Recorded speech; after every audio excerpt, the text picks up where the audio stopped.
Hi, everybody. It's 12 o'clock somewhere, so we're going to get started. Can everybody hear me okay? Well, I'm Kathleen Murphy, and I will serve as one of the hosts for today's session. And I'm joined by my colleague and co-chair of this series, Patrice Prusco. And on behalf of the Women in STEM Cooperative, welcome to the kickoff of our original series about expanding the participation of women in STEM undergraduate education. Today's session is dedicated to higher education trends. A little bit about us. The Women in STEM Cooperative is a group of volunteers who are dedicated to advancing women in STEM in our respective communities at the University of Buffalo and Cornell University. This series is our attempt to address some of the systemic challenges and opportunities with improving STEM student success. It is the culmination of over 7 months of planning, and it has generated interest by 102 of your colleagues, represented by 46 institutions in higher education, 3 countries, 23 states, and 1 territory. Now at registration, we asked you what you hope to get out of this series, and this is what you told us. Chris, first slide, please. The word cloud. I think that he must not have that slide. Okay. So we'll just keep going. We'll share it later, but it was basically a word cloud that the words were based upon your popularity were given greater prominence, and a common theme emerged. It was, how can inclusive teaching lead to improved student learning? And at the core of our conversation is hope for a brighter future where all STEM students thrive. So over to you, Patrice. Thanks, Kathleen. So one of our goals for this session is really to build community and give each of you a chance to share, not just with one another, but with our guest speakers, the challenges that you're having, as well as the successes. You know, what is working on your campus? What are some of the things that you're struggling with? And one of the reasons that we selected the Shindig platform was, as you can see, it gives you the opportunity to mingle and talk with other participants. But it also gives you the chance to talk directly with some of these speakers. So during, and there's the word cloud that you can see now. So during the session, you will have an opportunity to actually come up on stage if you have a camera and microphone and directly speak with our guests. If you are in a space where you can't talk out loud in a microphone, or you would just prefer to put something in as a question, you can also just type in your question and we'll bring it up on stage and read the question to you. And Chris Downs, who is a representative from Shindig, is also in the audience. So if you have any technical problems, he can help you with those. And right now we're going to show a short video that gives a tutorial on how to navigate in Shindig. Welcome to Shindig, the video chat event provider. Click on any participant's image to engage in a private video chat. Double-click on another participant to add them to your existing conversation. Click the arrow to exit. You can also send an instant message, either to an individual or to your entire room. Want to interact with the host? Use the buttons on the lower right. Click Raise Hand to signal to the event administrator that you want to be brought on stage. Otherwise, submit a question to the host via text. If the system has not automatically detected your webcam and microphone, roll over your image and click Settings. Click your image to enable your working webcam. Choose a working microphone by selecting the option with volume indicators that flash green in response to your voice. We hope this was helpful. Enjoy the event. So if you happen to be somebody who uses social media and you are going to have a discussion or share some things on Twitter, we do have a hashtag. It's STEM Students Thrive. So we ask you to do that. And we're excited to have 4 speakers with us here today. Our first speaker is Dr. Lynn Moulter, and she is a professor of engineering at Swarthmore College and at the Consortium for STEM Success. And from Cornell University, we have Dr. Julia Tom-Levy, who is an associate professor of physics and is our new vice provost for academic innovation. And at the University of Buffalo, we have Dr. Elizabeth Atopio, who is Interim Assistant Dean for Teacher Education, Interim Director of the Teacher Education Institute, and Program Director of Music Education. And we have Dr. Richard Lamb, who is Associate Professor and Director of the Neurocognition Science Laboratory. And one of the things that we would like each of you to do in the chat area is to please share what institution you're from, maybe where you are located, as well as your role, and if you'd like a challenge or a topic that you would be interested in discussing. And now I will turn it over to Kathleen, who will start us off with Dr. Lynn Moltner.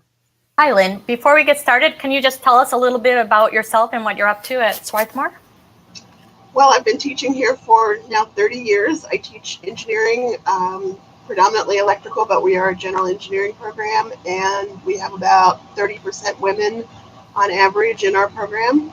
And we are working very hard to find ways to increase our numbers of women and underrepresented minorities, and in every regard that we possibly can.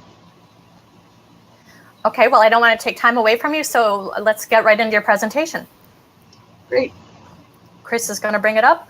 So the project I'm going to talk to you about is called the Customs Project, Consortium for Undergraduate STEM Success. The underlines don't show very well, but that's what Customs stands for, so we can move on. So I'll give you a little bit of information about the project itself first, and then talk about the data that we collected, and move on to how we analyzed it and some conclusions and observations. Next slide. So the project was 25 to 35 institutions, depending on when you counted. It included public universities, including a good number of HBCUs through the Thurgood Marshall group, to which all of the public HBCUs belong. We also had private universities and liberal arts colleges. There was a 2-year pilot and then the 4-year project itself. And Ted Greenwood of the Sloan Foundation was our mentor and supporter.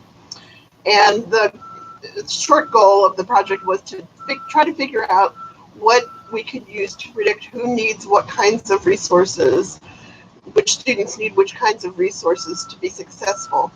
And we wanted to know that sort of generally across the boards, but also down to each school, because each school, of course, is a little different. And one other question that we wanted to be able to answer is, if you are an administrator, where would you want to put resources to help retain students better? So we collected data files that were quite extensive, three different kinds. One at the beginning for admissions, one every year called academic data files, and then one at graduation. And we administered a survey at the beginning and the end. And we analyzed the data separately, but then we also linked it and tried to answer some questions. I obviously don't have time to go into much of all of that, but I'll just give you a few examples. Next slide. So in the data files, we had, this is not even a complete list, but again, examples of what we collected from institutions. So you can see that it's a very monumental task for the institutions to provide this information, but for those who can, it was really informative. And also, I will say that setting it up was difficult, but once an institution did have it set up, then it was much easier for them to do it going forward. So I won't read all these to you, but you can see the kinds of things that we have in our data files. And so we ended up with quite a bit of data. We had obviously tens of thousands of individual records. And so that just gives you a sense of how many students were involved. So next slide. All right, so we created something we called migration charts, and I'm not going to go through all of them, but migration means, where did you start when you anticipated your major in college? Was it a STEM major or not? And where did you graduate? What did you graduate with? So we broke these, we did many of these, broke them down in every different way, not every, but many different ways. And so I'll just show you one slide, and then if people have questions, I'm happy to look at others. So this is all students who said they wanted to start, when they started, wanted to do a STEM major, and then they also did a STEM major. And so you can see that the total in the first set of bars, and the start and end was not very different. However, if you look, when you break it down, it can be somewhat different, but in fact it was less different overall in this large data set than we thought. So one lesson that we learned from all of this is that the data had to be disaggregated. A lot of effects sort of canceled each other out if you just kept the giant data set as it was. So that was something we didn't really exactly anticipate. So if we could jump to the end of these, because I have a bunch of them in case anybody wants to ask a question. And once they don't look like bar graphs, I'm ready to, here we go. So here's another way that we use to visualize it. This is very qualitative. They're called Sankey diagrams. And you have a starting population and a population that starts with a certain major, and then we have a graphic that shows where they end. So we can look at one of these. So it looks very busy, but you can see the students that migrate. For example, engineering is on the top. So the students who wanted to do engineering and did is a fairly large percentage, but then you can see them migrating out on the left-hand side at the bottom of the green bar, and you can see where they went in these diagrams. So that's men. We again did many of these. Maybe just one more of these to see women. The next one, I think, is all women. And you can see a smaller number of women doing engineering. You can see, in fact, a larger percentage migrating out compared to men. And we did it for underrepresented minorities as well. So we can probably move on then to, yeah. So again, we were a little bit surprised about the net migration out of STEM is small. And part of the reason that it looks so small is that more students migrated in than we anticipated. And that may be sort of because of computer science having so many students, and I'm sure there are other reasons. But engineering does have a larger net migration out than some of the other sciences, and some of the sciences actually have migrations in. But again, women and underrepresented minorities, as well as low socioeconomic, first generation, etc., all the people that we know do have a net migration out. So one more slide of this. But some areas had gains, and but some of them, in fact, where the gains were smaller enrollments. So one student could make a big difference, or not one student, but a few students could make a larger difference. And future work, we did not include students who left college. We didn't have a way to track them, but that would be an interesting question, we thought. Okay, so we can move on. So this is one of my favorite slides, talking about whether students continue after a gateway course. And I apologize, the background noise has just gotten louder. They're doing construction outside my window. So let me know if you can't hear. So we can go to that picture, that graphic. And so the vertical axis is the percentage of students retained in the major, and the horizontal axis is the grade in a first gateway course. We also did this for average grade in the major, et cetera, et cetera. So you would expect lines to have a positive slope here. So if a student has a lower grade, they would be less likely to be retained, and vice versa. And you can see that math has that positive slope, but if you look at physics, it doesn't in this particular set of students. So women were getting better grades, but being retained less well. And so there must be reasons behind that. Okay, so decision trees. I don't know if you've heard of these. They're often, you see them during presidential elections and a lot of other places.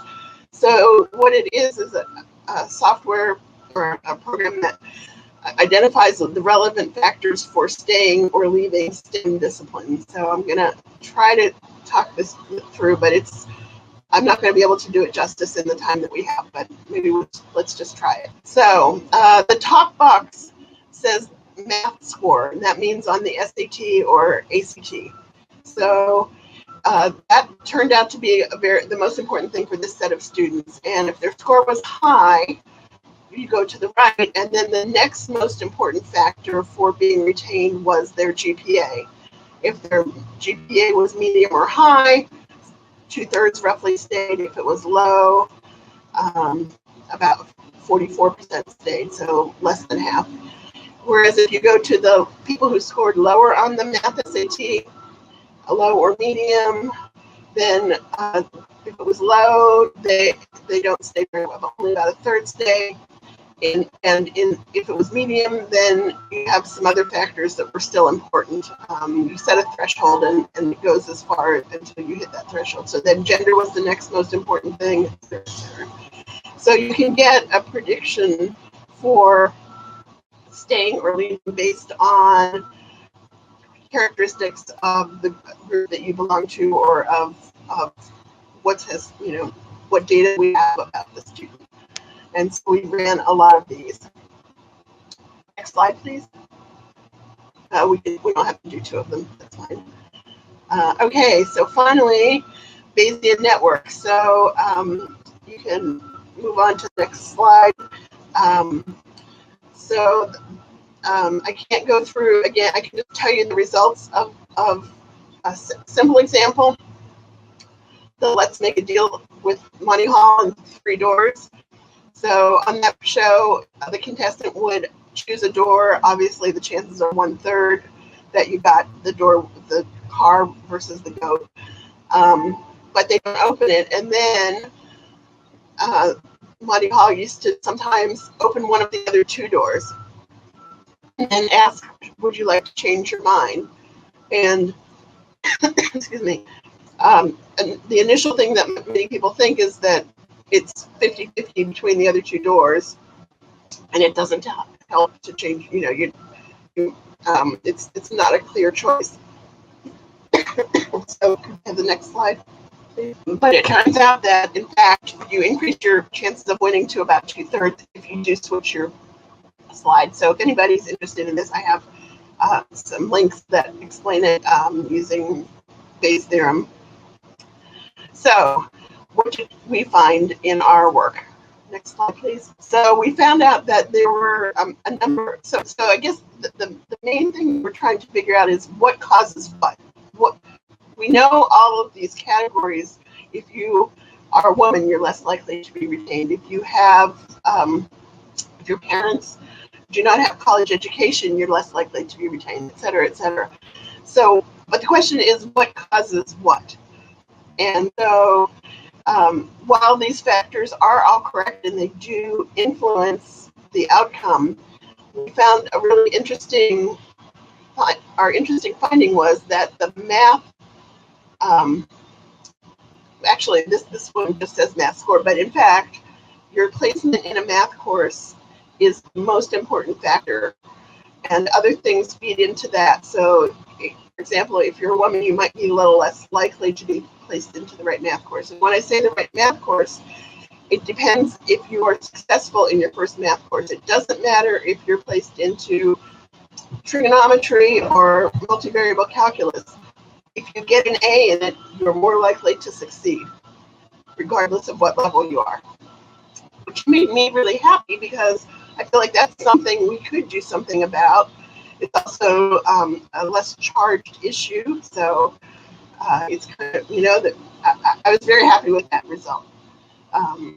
Next slide, please. So this is sort of a description of what I said very quickly, that certainly all of these factors are relevant, but they feed into what happens with math, with what's going to happen with math. Okay, next slide. And again, talking about what we might be able to do about that, and hoping that that is something that we could address with resources, obviously, and time, but that it's something that we hope we could use to inform our future work. And just to note, then we went back and looked at the other analyses that we had, and we can see that these are all consistent together. It's just that the other analyses came up with the set of factors that are important, but they didn't come up with causality, but it's still all consistent.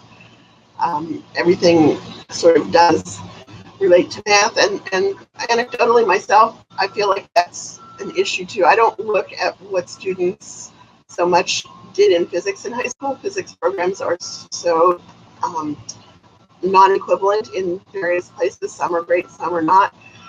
Whereas math is more standardized, I feel like, and so that is something that we focus on in that way. So I just want to thank the following people and groups, and they've all been involved in some way. We're currently working with the Business and Higher Education Forum, and we recently did a study for the National Academy of Sciences on computer science students because of the growing, very large enrollments, to try to determine who is coming into that discipline, who's staying, who's leaving.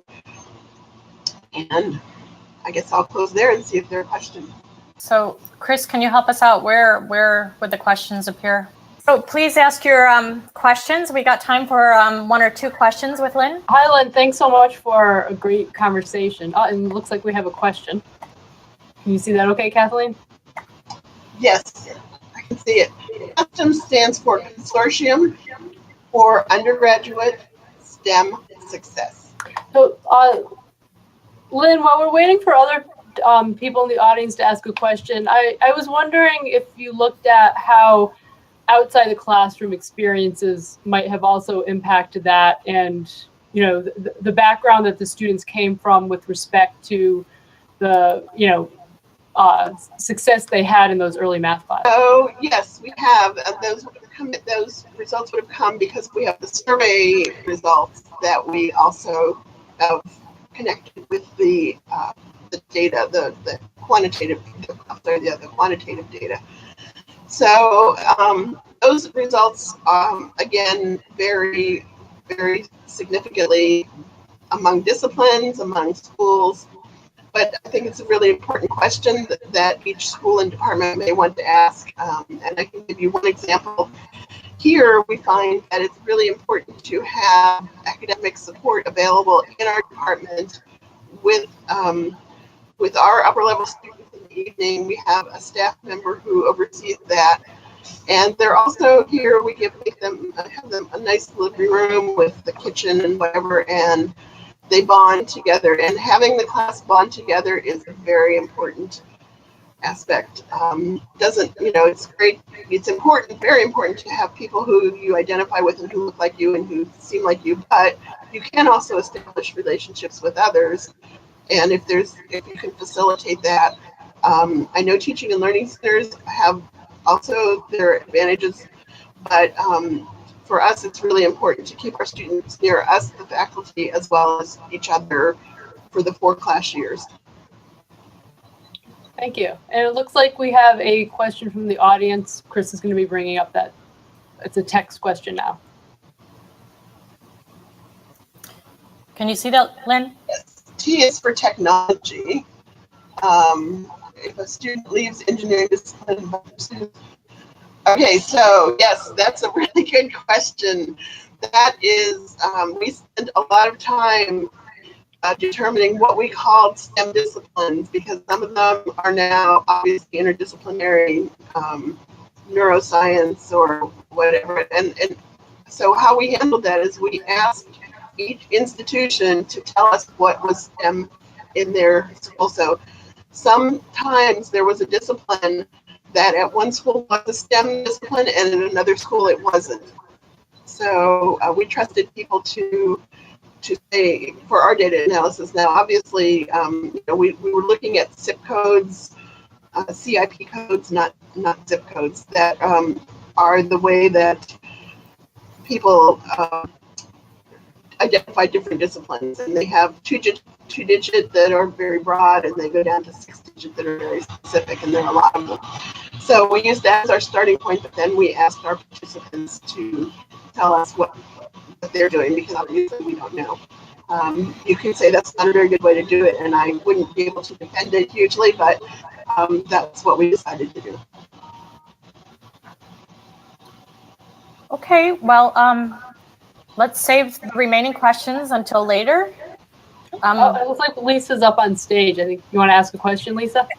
I was just curious. Can you hear me okay? Yeah.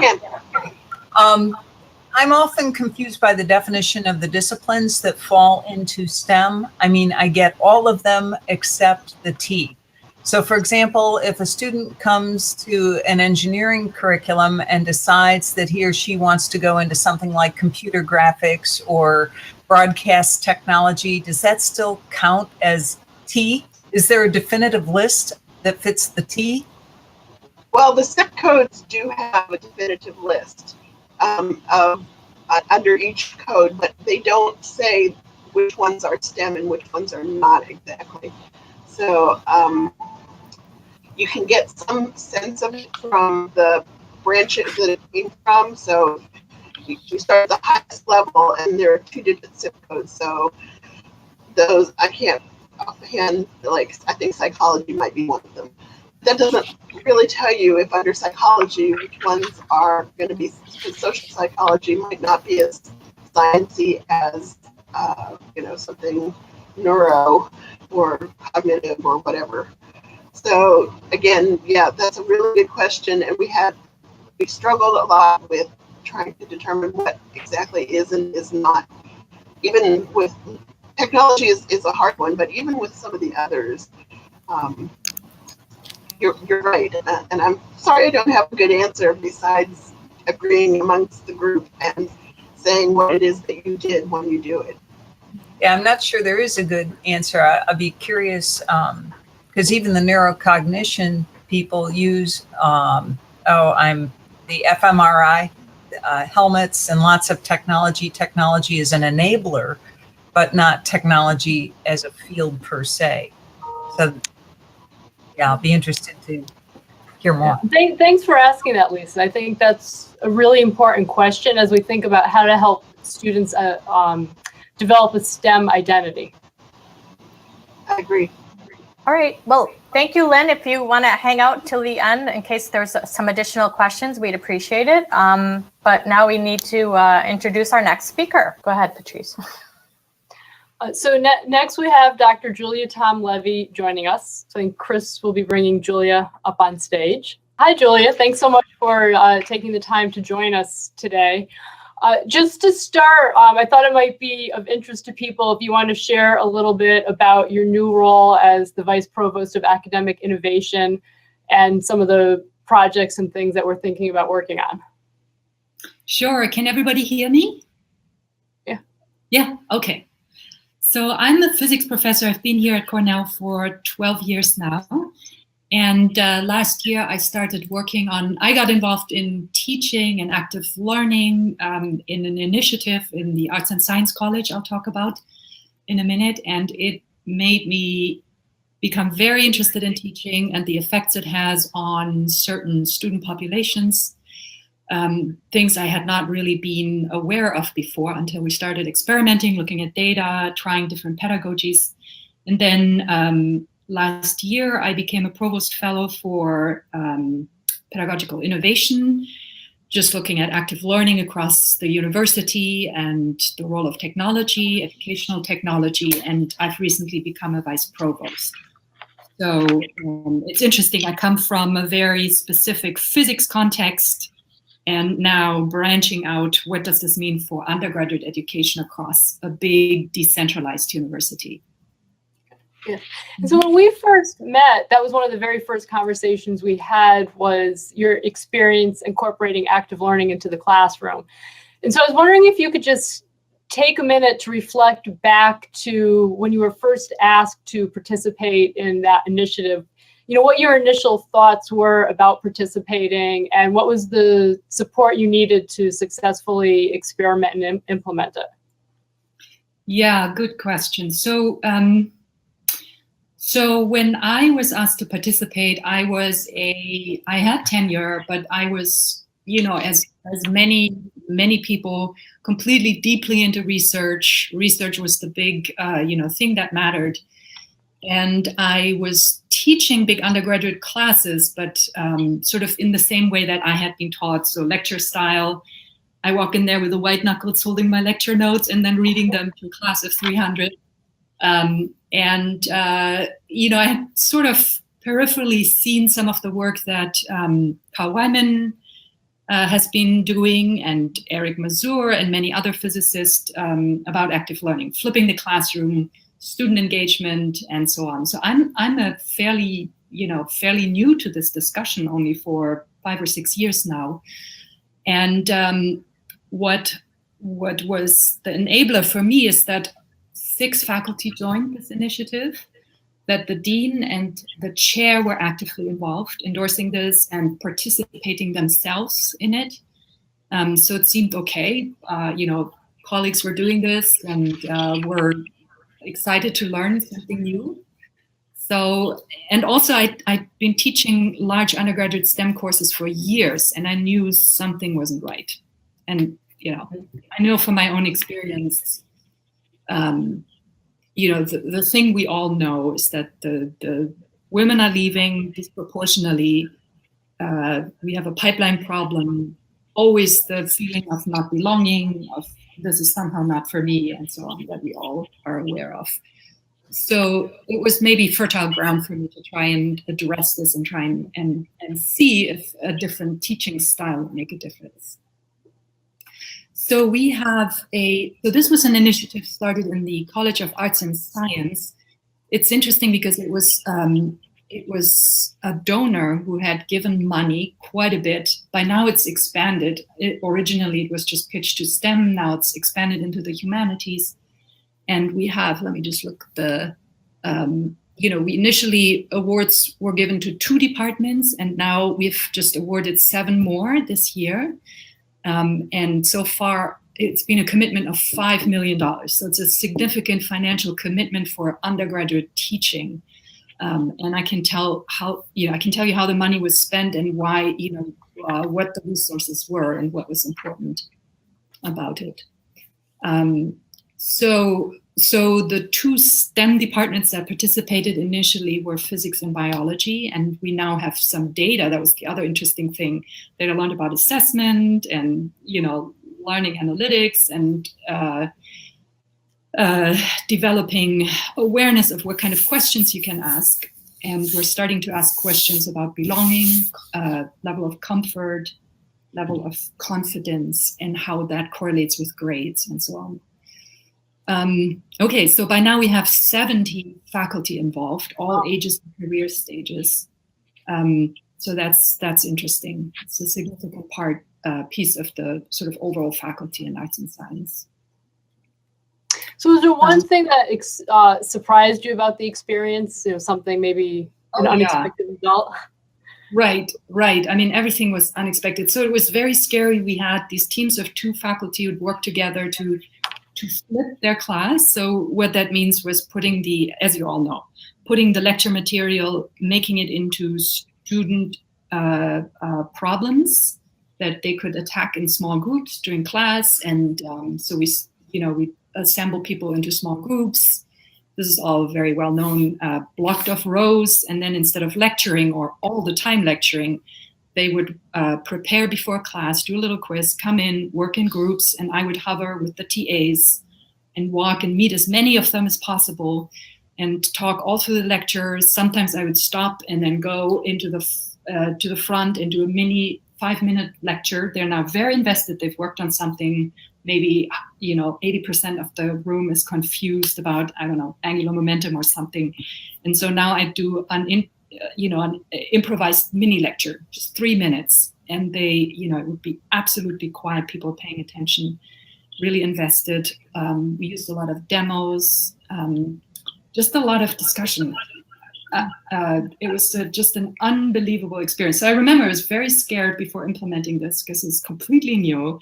I thought they wouldn't prepare, they wouldn't be able to work together, the whole thing would flop.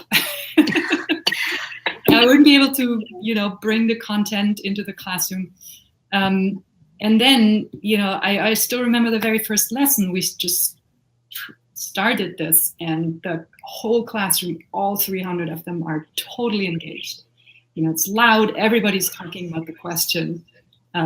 When up until then, I'd only taught in quiet lecture halls with, the last 10 rows all asleep.